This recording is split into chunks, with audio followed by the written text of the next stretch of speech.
दोस्तों बिरकेशन ऑफिशियल में आपका स्वागत है। आज मैं आप लोग को जो है ना इकोनॉमिक्स के अंतर्गत जो है लेसन प्लान है, लेसन प्लान 06, इसको मैं पूरी तरह से दर्शाऊंगा। इस लेसन प्लान को आप लोग काफ़ी ध्यान से देखिएगा। लेसन प्लान पाठ योजना नंबर 06। सबसे पहले यहाँ पर name of the teacher student, name of the teacher student यानी छात्राध्यापक का नाम यहाँ पर लिख दीजिएगा। उसके बाद रोल नंबर यहाँ पर लिख दीजिएगा। उसके बाद नेम ऑफ द स्कूल यानी विद्यालय के नाम यहाँ पर लिख दीजिएगा। डेट आप डाल दीजिएगा। उसका क्लास कितना है, 8 है। उसका पीरियड कितना है, द्वितीय है। टाइम कितना है, 40 मिनट है। तो इस तरह से हम लोग दर्शाएंगे। उसके बाद आगे देखिए, क्लास 8वां ही है और इसका पीरियड द्वितीय रखा गया हुआ है। टाइम 40 मिनट दिए हुआ है। सब्जेक्ट अर्थशास्त्र है और हमारा टॉपिक जो है यह पूरी तरह से बाजार नामक टॉपिक है। और यहाँ पर सब्जेक्ट यानी उप टॉपिक प्रकरण को छोड़ दिया गया, हटा दिया गया है। और यहाँ पर देखिए, इसके बाद हमारा जो प्रोसेस है वह जनरल एम्स यानी समान उद्देश्य का प्रोसेस है। यानी जनरल एम्स समान उद्देश्य, छात्रों में अर्थशास्त्र विषय के प्रति रुचि जागृत करना पहला उद्देश्य है। दूसरा है कि छात्राओं को राष्ट्रीय व अंतर्राष्ट्रीय आर्थिक समस्याओं से अवगत कराना। तीसरा है छात्राओं को बताना कि देश के विकास में पैसे का क्या महत्व है। अब specific aims, SPECIFIC, specific aim यानी विशिष्ट उद्देश्य क्या है। छात्राएं बाजार के अर्थ संबंधी ज्ञान को प्राप्त कर सकेंगे। दूसरा है कि छात्राएं बाजार का वर्गीकरण कर सकते हैं। तीसरा है कि विभिन्न बोधात्मक प्रश्नों द्वारा छात्राओं को समझने, तर्क करने की क्षमता को विकसित करना। अब अगला पॉइंट है टीचिंग मेथड यानी शिक्षण विधि को क्या रखेंगे। शिक्षण विधि हमारा व्याख्यान विधि है, स्पष्टीकरण विधि है। टीचिंग यानी एड्स क्या क्या है, चौक, डस्टर, श्यामपट्ट आदि या चार्ट हो सकते हैं। प्रीवियस नॉलेज यह है कि छात्राएं बाजार के बारे में समान जानकारी रखते हैं। तो इस तरह से अब हम लोग इंट्रोडक्शन यानी प्रस्तावना का सेटअप कर लेंगे। प्रस्तावना का सेटअप इस तरह से करेंगे कि हमारा प्रकरण आ जाए।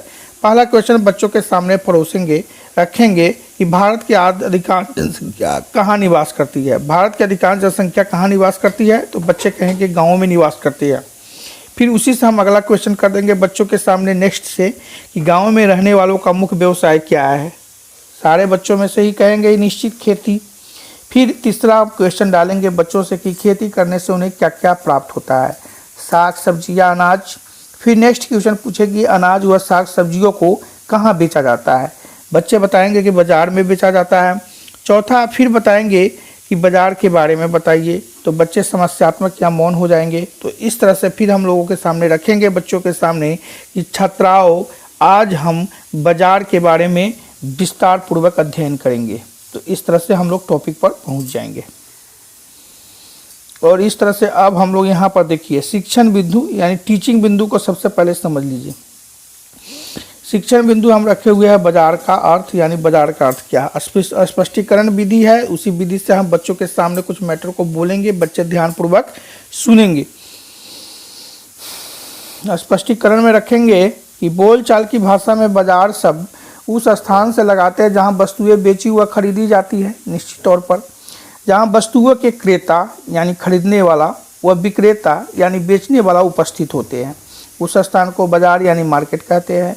किंतु अर्थशास्त्र में बाजार का समस्त क्षेत्र बाजार कहलाता है जहाँ क्रेता और विक्रेता फैले हो तथा उसके मध्य स्वतंत्र प्रतियोगिता पाया जाता हो, यानी फ्री कंपटीशन पाया जाता हो। अब फिर बच्चों के सामने रखेंगे, इसी से संदर्भित बोध प्रश्न रख सकते हैं। पहला कि बाजार किस स्थान को कहते हैं। बच्चे कहेंगे जहाँ वस्तुओं को खरीदा हुआ बेचा जाता है उस स्थान को बाजार कहते हैं। फिर दूसरा रखेंगे कि क्रेता विक्रेता कहाँ पर होते हैं। बच्चे में से कुछ बच्चे समझदार भी होंगे, वह निश्चित तौर पर बताएंगे आपको कि क्रेता और विक्रेता बाजार में ही होते हैं। तीसरा व्यापार का वर्गीकरण क्या है। यह तो एक डीप क्वेश्चन हो गया, तो बच्चे यहाँ पर समस्यात्मक हो जाएंगे या मौन हो जाएंगे। तो फिर उन लोगों को हम लोग आगे बताएंगे। तो फिर आगे एक यह बताएंगे कि बाजार का वर्गीकरण क्या है। वर्गीकरण के 4 प्रकार यहाँ पर भारत में बताया गया है, यानी बाजार का वर्गीकरण 4 प्रकार से ही किया जाता है। पहला है आकार व क्षेत्र की दृष्टि से, दूसरा है समय की दृष्टि से, तीसरा है बिक्री की दृष्टि से और चौथा है प्रतियोगिता की दृष्टि से। देखिए बाजार का यानी क्लासिफिकेशन ऑफ मार्केट जो होता है वह आकार की दृष्टि से, क्षेत्र से, दूसरा है समय की दृष्टि से, तीसरा है बिक्री की दृष्टि से और नेक्स्ट है प्रतियोगिता की दृष्टि से। फिर आगे अब हम लोग फिर पढ़ेंगे कि अगर इसमें बाजार को विभाजित किया जाता है तो एक लाइन देखिएगा, स्थानीय बाजार हो जाता है, प्रांतीय बाजार हो जाता है और राष्ट्रीय बाजार हो जाता है। तो इस तरह से हो जाता है। फिर अगला क्वेश्चन है, यहाँ पर देखेंगे फिर समय के आधार पर बाजार को अगर बांटा जाए तो दैनिक बाजार, दीर्घकालीन बाजार, अल्पकालीन बाजार। फिर उसके बाद बिक्री के आधार पर अगर बांटा जाए तो मिश्रित बाजार और विशिष्ट बाजार। इस पर भी प्रश्न बच्चों के सामने कुछ रख देंगे कि प्रश्न एक रखेंगे कि बाजार का वर्गीकरण कितने भागों में किया जाता है, बच्चे बताएंगे 4 भागों में। फिर नेक्स्ट क्वेश्चन रख देंगे कि समय की दृष्टि से बाजार कितने हिस्सों में बांटा गया है, बच्चे बताएंगे समय की दृष्टि से बाजार को 3 हिस्सों में बांटा गया है, दैनिक बाजार, दीर्घकालीन बाजार, अल्पकालीन बाजार। फिर नेक्स्ट रखेंगे कि बाजार को प्रभावित करने वाले कारक कौन कौन से हैं। तनी और डीप हो जाएगा तो बच्चे यहाँ पर मौन हो जाएंगे, समस्यात्मक पैदा करेंगे तो फिर हम बच्चों को बता देंगे। और इस तरह से हमारा जो शिक्षण बिंदु है वह रखेंगे क्या, बाजार को प्रभावित करने वाले कारक। और यहाँ पर स्पष्टीकरण दे देंगे और बच्चे इस स्पष्टीकरण को ध्यानपूर्वक सुनेंगे कि बाजार को प्रभावित करने वाले कुछ कारक है जो निम्नलिखित है। पहला है वस्तु की विस्तृत मांग, दूसरा है वस्तु की पर्वतीय मांग, तीसरा है वस्तुओं का स्थानापन्न होना और चौथा है टिकाऊपन। और इस तरह से पांचवा देखिए कुशल मुद्रा व बैंकिंग प्रणाली। और इसके बाद में हम कुछ प्रश्न डाल सकते हैं बच्चों के सामने कि बाजार को प्रभावित करने वाले 2 कारक बताइए। तो वस्तुओं की विस्तृत मांग और दूसरा है वस्तु की पर्याप्त मांग। तो इस तरह से क्वेश्चन बच्चों के सामने रखेंगे। अब रिकैपिटुलेशन यानी पुनरावृत्ति के प्रश्न भी बच्चों के सामने रखेंगे। पहला प्रश्न रखेंगे कि बाजार को प्रभावित करने वाले कुछ कारक को बताइए, दूसरा है कि बाजार से क्या आशय है, तीसरा है कि बाजार के वर्गीकरण कितने प्रकार के होते हैं। इसके बाद हमारा अगला टॉपिक हो जाएगा होमवर्क।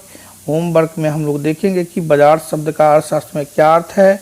दूसरा होमवर्क SW लिखा देंगे बच्चों को कि समय के आधार पर बाजार का वर्गीकरण करके आप लोग लाइएगा। कमेंट में आपको कुछ नहीं लिखना है, नीचे यहाँ पर जो है सिग्नेचर ऑफ द सुपरवाइजर ये कर देंगे और उसके बाद में signature of the student teacher है जो यहाँ पर पूरी तरह से करेंगे। इस तरह से हमारा यह लेसन प्लान समाप्त होता है। जय हिंद। दोस्तों बिरकेश्वर ऑफिशियल में आपका स्वागत है। आज मैं आप लोग को जो है ना इकोनॉमिक्स के अंतर्गत जो है लेसन प्लान है, लेसन प्लान 06, इसको मैं पूरी तरह से दर्शाऊंगा। इस लेसन प्लान को आप लोग काफ़ी ध्यान से देखिएगा। लेसन प्लान पाठ योजना नंबर 06। सबसे पहले यहाँ पर name of the teacher student, name of the teacher student यानी छात्राध्यापक का नाम यहाँ पर लिख दीजिएगा। उसके बाद रोल नंबर यहाँ पर लिख दीजिएगा। उसके बाद नेम ऑफ द स्कूल यानी विद्यालय के नाम यहाँ पर लिख दीजिएगा। डेट आप डाल दीजिएगा। उसके बाद क्लास कितना है, 8 है। उसके बाद पीरियड कितना है, द्वितीय है। टाइम कितना है, 40 मिनट है। तो इस तरह से हम लोग दर्शाएंगे। उसके बाद आगे देखिए क्लास 8वां ही है और इसका पीरियड द्वितीय रखा गया हुआ है। टाइम 40 मिनट दिए हुआ है। सब्जेक्ट अर्थशास्त्र है और हमारा टॉपिक जो है यह पूरी तरह से बाजार नामक टॉपिक है। और यहाँ पर सब्जेक्ट यानी उप टॉपिक प्रकरण को छोड़ दिया गया, हटा दिया गया है। और यहाँ पर देखिए इसके बाद हमारा जो प्रोसेस है वह जनरल एम्स यानी समान उद्देश्य का प्रोसेस है, यानी जनरल एम्स समान उद्देश्य। छात्रों में अर्थशास्त्र विषय के प्रति रुचि जागृत करना पहला उद्देश्य है। दूसरा है कि छात्राओं को राष्ट्रीय व अंतर्राष्ट्रीय आर्थिक समस्याओं से अवगत कराना। तीसरा है छात्राओं को बताना कि देश के विकास में पैसे का क्या महत्व है। अब specific aims SPECIFIC, specific aim यानी विशिष्ट उद्देश्य क्या है। छात्राएं बाजार के अर्थ संबंधी ज्ञान को प्राप्त कर सकेंगे। दूसरा है कि छात्राएं बाजार का वर्गीकरण कर सकते हैं। तीसरा है कि विभिन्न बोधात्मक प्रश्नों द्वारा छात्राओं को समझने, तर्क करने की क्षमता को विकसित करना। अब अगला पॉइंट है टीचिंग मेथड यानी शिक्षण विधि को क्या रखेंगे। शिक्षण विधि हमारा व्याख्यान विधि है, स्पष्टीकरण विधि है। टीचिंग यानी एड्स क्या क्या है, चौक, डस्टर, श्यामपट आदि या चार्ट हो सकते हैं। प्रीवियस नॉलेज यह है कि छात्राएं बाजार के बारे में समान जानकारी रखते हैं। तो इस तरह से अब हम लोग इंट्रोडक्शन यानी प्रस्तावना का सेटअप कर लेंगे। प्रस्तावना का सेटअप इस तरह से करेंगे कि हमारा प्रकरण आ जाए। पहला क्वेश्चन बच्चों के सामने परोसेंगे, रखेंगे कि भारत की अधिकांश जनसंख्या कहाँ निवास करती है। भारत की अधिकांश जनसंख्या कहाँ निवास करती है, तो बच्चे कहेंगे गाँव में निवास करती है। फिर उसी से हम अगला क्वेश्चन कर देंगे बच्चों के सामने नेक्स्ट से कि गाँव में रहने वालों का मुख्य व्यवसाय क्या है। सारे बच्चों में से ही कहेंगे निश्चित खेती। फिर तीसरा क्वेश्चन डालेंगे बच्चों से कि खेती करने से उन्हें क्या क्या प्राप्त होता है, साग सब्जियां अनाज। फिर नेक्स्ट क्वेश्चन पूछेगी अनाज व साग सब्जियों को कहाँ बेचा जाता है। बच्चे बताएंगे कि बाज़ार में बेचा जाता है। चौथा फिर बताएंगे कि बाज़ार के बारे में बताइए, तो बच्चे समस्यात्मक या मौन हो जाएंगे। तो इस तरह से फिर हम लोगों के सामने रखेंगे बच्चों के सामने कि छात्राओं आज हम बाज़ार के बारे में विस्तार पूर्वक अध्ययन करेंगे। तो इस तरह से हम लोग टॉपिक पर पहुंच जाएंगे।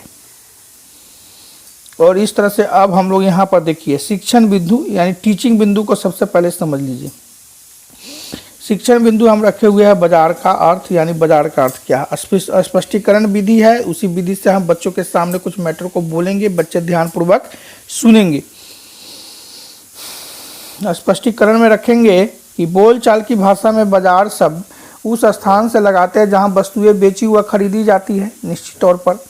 जहां वस्तुओं के क्रेता यानी खरीदने वाला व विक्रेता यानी बेचने वाला उपस्थित होते हैं, उस स्थान को बाजार यानी मार्केट कहते हैं। किंतु अर्थशास्त्र में बाजार का समस्त क्षेत्र बाजार कहलाता है जहां क्रेता और विक्रेता फैले हो तथा उसके मध्य स्वतंत्र प्रतियोगिता पाया जाता हो, यानी फ्री कंपटीशन पाया जाता हो। अब फिर बच्चों के सामने रखेंगे, इसी से संदर्भित बोध प्रश्न रख सकते हैं। पहला कि बाजार किस स्थान को कहते हैं। बच्चे कहेंगे जहां वस्तुओं को खरीदा हुआ बेचा जाता है उस स्थान को बाजार कहते हैं। फिर दूसरा रखेंगे कि क्रेता विक्रेता कहाँ पर होते हैं। बच्चे में से कुछ बच्चे समझदार भी होंगे, वह निश्चित तौर पर बताएंगे आपको कि क्रेता और विक्रेता बाजार में ही होते हैं। तीसरा व्यापार का वर्गीकरण क्या है। यह तो डीप क्वेश्चन हो गया, तो बच्चे यहाँ पर समस्यात्मक हो जाएंगे या मौन हो जाएंगे, तो फिर उन लोगों को हम लोग आगे बताएंगे। तो फिर आगे एक यह बताएंगे कि बाजार का वर्गीकरण क्या है।